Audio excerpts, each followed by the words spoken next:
शराबबंदी को लेकर बड़ी बड़ी डींग हाँकने वाले बिहार के मुखिया सीएम नीतीश कुमार को तब शर्मिंदा होना पड़ा था जब विधानसभा के परिसर में शराब की खाली बोतलें मिली थी। उसके बाद नेता प्रतिपक्ष तेजस्वी यादव ने सवाल उठाया कि ये कैसा शराबबंदी है जब विधानसभा परिसर में जो लोकतंत्र का मंदिर है वहां पर ही शराब की खाली बोतलें पाई गई हैं, जिसके बाद नीतीश कुमार ने साफ तौर पर कहा था कि इसे किसी भी हाले सूरत में बर्दाश्त नहीं किया जा सकता और जो भी दोषी होगा उस पर कार्रवाई होगा। और इसके बाद मुख्य सचिव और डीजीपी जो है वो खाली शराब की बोतलों को खंगालते दिखे और इस पर लगातार जांच जारी है और कहा जा रहा है कि जो भी दोषी होगा उसे पकड़ लिया जाएगा।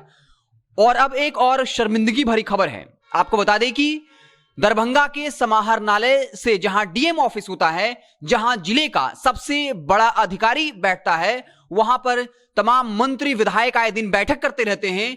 वहां डीएम के आवास यानी उनका जो ऑफिस है, माफ करिएगा, वहां से मात्र 10 मीटर की दूरी पर शराब की दर्जनों बोतलें मिली हैं। जी हां, एक या दो नहीं बल्कि दर्जनों बोतलें मिली हैं। अब सवाल यह उठ रहा है कि जिलाधिकारी पर पूरा यह दायित्व है, उन पर जिम्मा है कि पूरे जिला में शराबबंदी को सफल बनाए, तो फिर आखिर ऑफिस से 10 मीटर की दूरी पर शराब की दर्जनों बोतलें मिलती हैं, तो आखिर तमाम जो डीएम हैं या उनके स्टाफ हैं उनकी नजर उन शराब की बोतलों पर क्यों नहीं पड़ी? पिछले ही दिनों सीएम नीतीश ने बिहार के 8 लाख सरकारी कर्मचारियों को शराब न पीने देने के लिए और खुद न पीने की शपथ दिलवाई थी, लेकिन अब इसका पोल खुलता हुआ नजर आ रहा है और साफ तौर पे ये सरकार के शराबबंदी के फैसले पर सवालिया निशान खड़ा कर रहा है। आपको बता दें कि लगातार शराबबंदी के नाम पर बड़ी बड़ी डींग हाँकने वाली जेडीयू को शर्मिंदा तब होना पड़ा जब विधानसभा के परिसर में शराब की बोतलें मिली थी। उस वक्त नीतीश कुमार बैकफुट पर चले गए थे और साफ तौर पे कहा था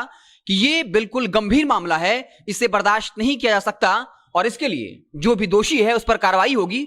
उसके बाद आपने तस्वीरों में देखा होगा, वीडियो में देखा होगा, बिहार के मुख्य सचिव और डीजीपी शराब की बोतलों का जायजा ले रहे थे और कह रहे थे लगता है किसी की साजिश है और इसके पीछे जो भी होगा उस पर कार्रवाई होगी। लेकिन इस सवाल का जवाब नहीं दे पाए कि विधानसभा परिसर जहां की सिक्योरिटी इतनी टाइट होती है, फिर आखिर बाहरी आदमी कैसे वहां शराब की बोतल फेंक देता है और फिर विधानसभा परिसर के जो स्टाफ होते हैं उनकी नजर क्यों नहीं पड़ी। और अब एक और बड़ी खबर आ रही है, बता दें कि दरभंगा समाहरणालय से शराब की बोतल मिलने की खबर है और यह संख्या में एक या दो नहीं है बल्कि दर्जनों की संख्या में है। और आश्चर्य की बात यह है कि यहां जिलाधिकारी बैठते हैं, उनका कार्यालय है, जिलाधिकारी जिस पर जिम्मा है कि वो पूरे जिले में शराबबंदी को सफल बनाए, लेकिन उनके ऑफिस से महज 10 मीटर की दूरी पर शराब की दर्जनों बोतलें होती हैं। तो अब सवाल तो खड़ा होगा कि क्या डीएम आवास के कर्मचारी या खुद डीएम या वहां आने वाले जनप्रतिनिधि शराब का सेवन करते हैं? आखिर क्यों एक भी कर्मचारी की नजर मात्र डीएम ऑफिस से 10 मीटर की दूरी पर शराब की दर्जनों बोतलों पर नहीं पड़ी? ये एक जो है शर्मिंदगी का विषय है और बिहार में ये अब शराबबंदी की पोल खोल रहा है कि बिहार में आखिर शराबबंदी के नाम पर क्या चल रहा है, सिर्फ कैसे गरीब, मजलूम और दलितों को फंसाया जा रहा है। इस वक्त लाखों की संख्या में जो गरीब दलित तबका वर्ग है या आर्थिक रूप से कमजोर लोग हैं वो जेल में बंद हैं, लेकिन जो बड़ा शराब माफिया है वो थाने में पैसे देकर छूट जाता है। और ऐसी खबरें भी आती रही हैं कि थाने से कैसे शराब माफिया की मिलीभगत होती है और फिर वो पैसों के दम पर बाहर चले आते हैं। तो साफ तौर पे बिहार में शराबबंदी की पोल खुल गई है। दरभंगा समाहरणालय में के अंबेडकर सभा, जहां पर बाकायदा तमाम आए मंत्री, विधायक, बड़े बड़े अधिकारी, जिलाधिकारी मीटिंग करते हैं, डीएम ऑफिस से महज 10 मीटर की दूरी पर शराब की दर्जनों बोतल का मिलना शराबबंदी की पोल खोल रहा है। हालांकि सीएम नीतीश बड़े कॉन्फिडेंस के साथ कहते हैं कि हम अपने फैसले से पीछे नहीं हटने वाले हैं और शराब पीने वाला या बेचने वाला किसी को भी माफ नहीं किया जाएगा, सब पर सख्त से सख्त कार्रवाई होगी। लेकिन सवाल तो ये उठेगा कि आखिर मद्य निषेध विभाग के किसी भी अधिकारी पर अब तक कोई कार्रवाई क्यों नहीं हुई? मद्य निषेध विभाग का मकसद, अकेला मकसद होता है कि शराबबंदी को सफल बनाना, जबकि जो थानेदार होते हैं या अन्य प्रशासनिक अमला होता है उसे पूरे कानून व्यवस्था को देखना होता है। लेकिन जब 16 नवंबर को पूरे देश की नजर जो है वो समीक्षा बैठक पर थी, तब घंटों की बैठक के बाद क्या फैसला लिया गया? यह कह दिया गया कि अगर किसी थाने के इलाके से शराब की बोतल मिलती है तो इसके लिए चौकीदार जिम्मेदार होगा। और गोपालगंज में जहरीली शराब पीने से 15 से ज्यादा लोगों की मौत हुई और वहां के एसपी ने 4 चौकीदारों को निलंबित कर दिया। तो क्या मद निषेध के किसी बड़े अधिकारी को निलंबित नहीं करना चाहिए था? क्या उन पर कोई कार्रवाई नहीं होनी चाहिए था?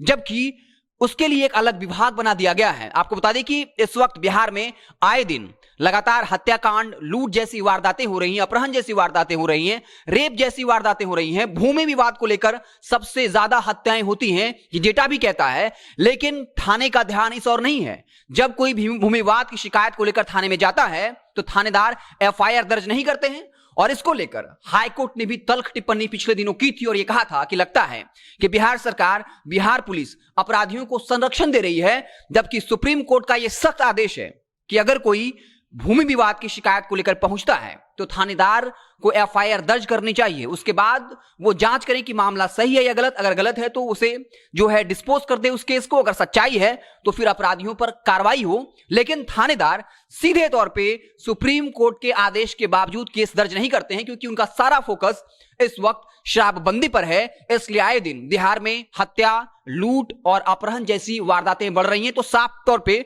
जब बिहार में लगातार पुलिस बलों की संख्या कम है, ऐसे में अब मद निषेध विभाग ये कह रही है कि हमें अतिरिक्त पुलिस बल चाहिए, अतिरिक्त डीएसपी चाहिए, अतिरिक्त जो है इंस्पेक्टर चाहिए। और लगातार जो है वो अपराध की घटनाएं बढ़ रही हैं। तो एक बड़ा सवाल है कि आखिर कोई बड़े शराब माफिया पर कार्रवाई क्यों नहीं होती है? भले ही लाखों लीटर शराब की बरामदगी हो रही है, बताने के लिए सीएम नीतीश के गले की फांस बन चुकी है और अपनी छवि को बचाने के लिए वो ऐसा कर रहे हैं। लेकिन सवाल यह कि आखिर कब बड़े शराब माफिया पर कार्रवाई होगी?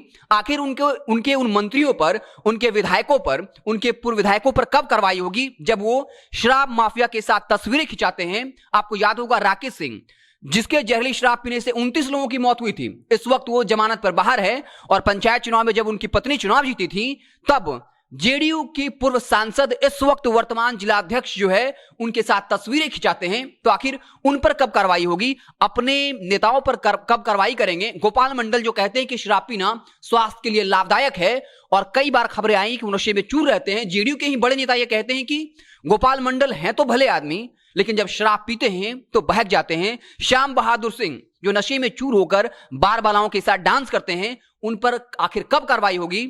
सिर्फ शराबबंदी के नाम पर पुलिस किसी घर में घुस जाएगी दुल्हन के कमरे में और नीतीश कुमार इसे जस्टिफाई भी करते हैं। कहते हैं कि पुलिस को सूचना मिलेगी तब वो जाएगा ही।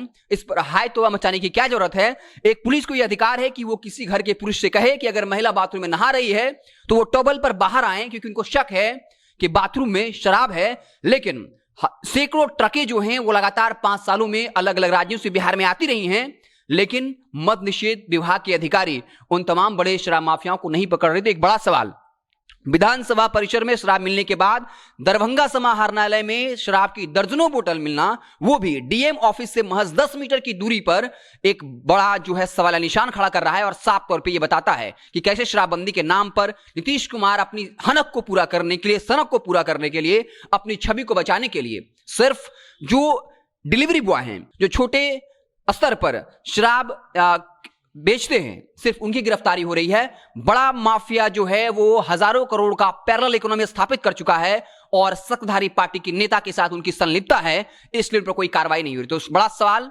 शराबबंदी को लेकर आखिर कब तक नीतीश कुमार अपनी सनक को पूरा करने के लिए बिहार की आम जनता को परेशान करते रहेंगे? आप देखते रहें जनता जंक्शन। जैसे ही कोई और बड़ी खबर आएगी तो हम उससे आपको इत्तला करेंगे। बहुत बहुत धन्यवाद।